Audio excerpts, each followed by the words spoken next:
Hi, my name is Stephen Fu. I'll be doing my presentation on Du Bois. Du Bois was born on February 23rd, 1868, the same year that the 14th Amendment would be passed. He died 95 years later on August 27, 1963, in Ghana, Africa, a day before the March on Washington. He grew up in the White Town, and in that town, he personally considered himself a mulatto, but all the families were fine with that, and the students and teachers at his school, while white, treated him well and helped him grow. He then moved to Nashville, Tennessee, where he encountered the Jim Crow's law for the first time and began to see the troubles that African Americans faced.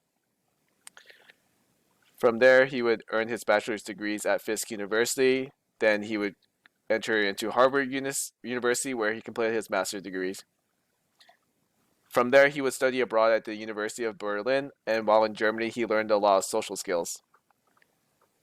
After that, he would return to Harvard to finish his doctorate, which made him the first African American to earn a doctorate degree. He would help found the Niagara movement, which pushed for an end in segregation and discrimination in unions.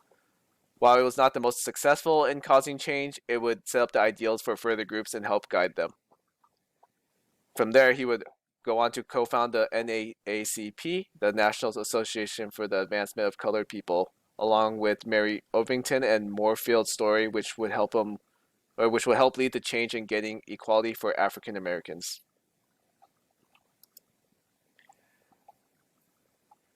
Du Bois has published a few works. One of them, The Philadelphia Negro, was a study he published about the African American community. He himself would move to Philadelphia and live with the impoverished there. He would collect several thousand interviews and a lot of statistics about the people, such as health, occupation, social life, and education.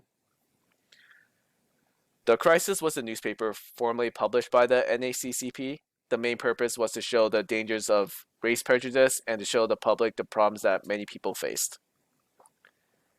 In The Crisis, where he published his paper, The Criteria of Negro Art, the article argued that all art is propaganda and that the art created by the African American is to further their positions to cause racial uplift. One of his more famous writings is The Souls of Black Folks.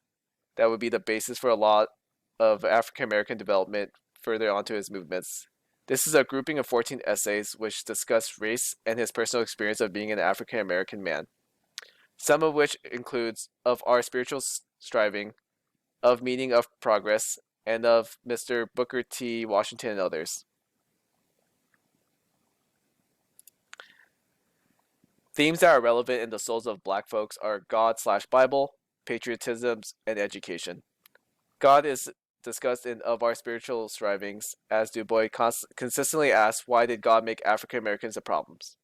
There seems to be a strong sense of religion, but also questioning why the greater power allows this to happen and what can be changed. One of Du Bois' biggest themes is his emphasis on education. In Of Mr. Booker T. Washington and Others, he discussed how he does not necessarily agree with Washington, but addresses that there is importance to education. He also emphasized that African Americans should strive to make themselves better, improving themselves before setting out to change the world. This idea of education is further emphasized in Of the Meaning of Progress, discussing Du Bois' education and how great of an impact it has caused on his life and how it allows him to accomplish what he sets out to do. And here are my sources. Thank you.